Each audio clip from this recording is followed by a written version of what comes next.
99.9% of women are not captivated by looks alone. What truly pulls them in is something far deeper, symbolic, emotional, almost invisible. They are drawn to what a man projects, the weight of his words, the steadiness of his gaze, the mastery of silence that awakens her imagination without her even knowing why. What you're about to learn is not casual advice. It is an art forged in the ancient understanding of the female psyche, sharpened by the ruthless cunning of Machiavelli. This is no shallow game. These are psychological weapons, crafted to ignite emotion so intensely they replay in her mind long after you've gone. But remember this: the same language that excites can also destroy. A weapon this sharp must be wielded with precision. This is not about crude manipulation. It is about intrigue, provocation, and leaving her with one haunting question. Who is he, really? Picture the scene: a dimly lit bar, laughter in the air, glasses clinking in the distance. She's surrounded by men competing with hollow chatter. And then, there's you, silent, observing. You don't need to shout. You don't need to fight for attention. You wait, and when the moment is right, you speak. Few words, but heavy with meaning. Because female desire is not sparked by the obvious. It burns in the unsaid, in the implied, in the spaces between words. That is the difference between being forgotten and becoming an obsession. Machiavelli understood. True power lies in suggestion, in making her imagine what you never directly declare. A woman's mind is a stage. Every word you choose becomes a scene. You don't need to touch her skin to make her feel. You only need to know how to slip into her imagination, how to create a current she cannot explain. This is the dark psychology of presence, using voice, silence, rhythm, and intention as a hypnotic dance. Done right, it transforms ordinary conversation into a ritual of attraction. Because here is the truth: what you say matters less than how you say it. Tone is the bridge between your words and her unconscious. Pauses are not emptiness. They are invisible touches. A slow breath, a sustained gaze, a whisper heavy with meaning. These create tension, intimacy, and that quiet electricity she never forgets. Think about it. Two men speak the same phrase. "I enjoyed talking to you." One mutters it weakly, eyes lowered. The other says it with calm weight, steady eyes, unshaken voice. One is forgotten. The other lingers in her mind, stirring something deeper. That is the art of verbal seduction. It is not in over-explaining. It is not in seeking approval. It is in restraint, in mastery of silence, in giving her space to imagine. A woman may forget what you said, but she will never forget how you made her feel. Machiavelli understood long before modern psychology. True power never announces itself. It is felt. The most potent seduction is never shouted. It is whispered at the edges of conversation, implied without force. So the next time you speak, do not fill the silence. Make the silence itself a caress.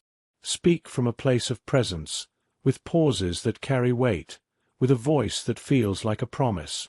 Because when you do, she begins to feel something she cannot explain, and you become unforgettable. It may sound noble, but to her unconscious mind, it sounds like an apology. And the moment a man apologizes for his presence, he loses his frame. The third mistake: revealing your wounds too soon. Talking about your ex, your traumas, your raw emotions. That doesn't build attraction. It creates weight. She doesn't want a man who vents. She wants a man who contains. A man who radiates calm, emotional solidity. And then there's the deadliest mistake of all, the soulless tone. Speaking without rhythm, without tension, like a machine. Desire cannot exist in monotony. It needs curves, pauses, shadows, contradictions. A flat voice kills mystery, and when there is no mystery, there is no spark. Because desire does not listen with the ears, it listens with the soul. If you trap her in logic, analysis, and judgment, her instinct shuts down. Her body closes. Not because you said something wrong, but because you stripped away the uncertainty that fuels attraction. And Machiavelli knew, mystery is the food of desire. You must avoid these mistakes, not out of fear of rejection, but because every time you over-explain, justify, or beg for permission, you break the spell. Attraction is not rational. It doesn't ask for approval. It feeds on what is left unsaid, on the tension that lingers in the air, on the images her own imagination creates. You're not there to prove you're a good man. You're there to make her feel there's something in you she can't explain but desperately wants to discover. And for that, you need more than charm. You need mental frames. Invisible structures that shape the interaction without her even noticing. Because every conversation has a frame, and the one who controls the frame controls the attraction. Speak from need, from hope, from anxiety. She feels it instantly, and when she feels it, she disconnects. Because female desire is not born from compliments, it's born from enigma, from the sense that you are unshaken in your own world, and if she wants to enter, she must earn it. That frame changes everything. It makes you magnetic without effort, attractive without trying to seduce. For example, instead of chasing her with compliments, you plant doubt. You have an interesting energy. I can't decide if I like it or if it confuses me. Do you see the shift?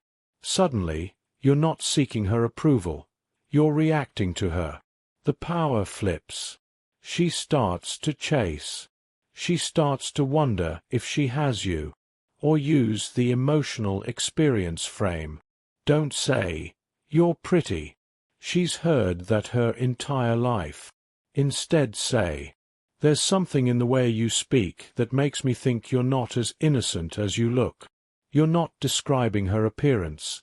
You're describing her effect. And that cuts deeper. Then there's the mystery frame. Instead of explaining yourself, invite her to imagine. Not everyone gets to see that side of me. But maybe with you, I'll make an exception. Leave space for curiosity. Because once she knows everything, she stops imagining. And once she stops imagining, she stops desiring. Leaving things unsaid isn't cowardice. It's strategy. In her emotional world, the right silence is worth more than 1,000 words. What is unspoken is magnified in her mind, and what she imagines feels more real than what she sees. That is the power. That is where desire becomes uncontrollable. This isn't about hiding who you are. It's about revealing yourself in layers. Like every word you speak removes one veil, slowly, deliberately. When everything is revealed, mystery dies. And when mystery dies, so does desire. Machiavelli knew words aren't meant to explain. They are meant to enchant. Every phrase can either be a spell or a prison. That's why you don't speak just to fill silence. You speak to command it. There are silences heavier than screams, pauses sharper than knives, glances louder than entire speeches. Want her to remember you? Don't hand her all the answers. Give her questions. Leave clues. Plant doubts. Smile. Not the smile that explains, but the smile that suggests. When done right, her logic shuts down. She stops analyzing. She starts feeling. She doesn't know why she likes you. She only knows she does. Something in you unsettles her, seduces her, pulls her in. And you're not chasing approval. You're embodying presence, mystery, challenge. Most men think seduction is about convincing. It's not. Seduction is about building an emotional field where she lowers her guard without realizing it, where she can't predict you, where she can't decide if you're her best idea or her most dangerous. But she can't stop thinking about you. You build that field with ambiguity, rhythm, and restraint. When she can't categorize you, she desires you, because her mind searches for answers, but you never hand them over. That's when attraction shifts from surface level to visceral. She isn't in love with you. She's in love with what you awaken inside her, with what she projects onto you, with the story her own imagination writes when you refuse to explain. And you remain calm, unhurried, without need, because you understand, true desire is never demanded. It is provoked. If she can define you in 5 minutes, she'll discard you in 6. But if she discovers something new every time, she stays. Not because you persuaded her, but because you led her into an emotional space no one else has reached. Don't explain. Don't clarify. Don't finish the thought. Say something like, "I'm not going to tell you what I thought when you walked in, but it wasn't easy to hide." That silence speaks louder than any direct line, because she fills it with her own desire. This is the essence of the art, not arousing her with your words, but with what your words awaken. Not seduction by declaration, but seduction by suggestion. Do you want her to remember you? Then let her imagination finish what you started, because when she does, the feeling becomes hers, and what she owns she cannot forget. When that happens, desire settles deep. It becomes intrigue. It becomes obsession, not because you demanded it, but because you crafted the perfect space for it to grow. Remember, the body follows only when the mind is captured, and the mind is captured not by perfection, but by mystery, by what cannot be predicted, by what cannot be explained. So don't try to be perfect. Be unforgettable. Be unsettling. Be the shadow that lingers, the echo that doesn't fade. This is the art of psychological seduction, not tricks, not lines, but the disciplined craft of emotional impact. Attraction is not won, it is created, and when you master this, you will never be seen the same again.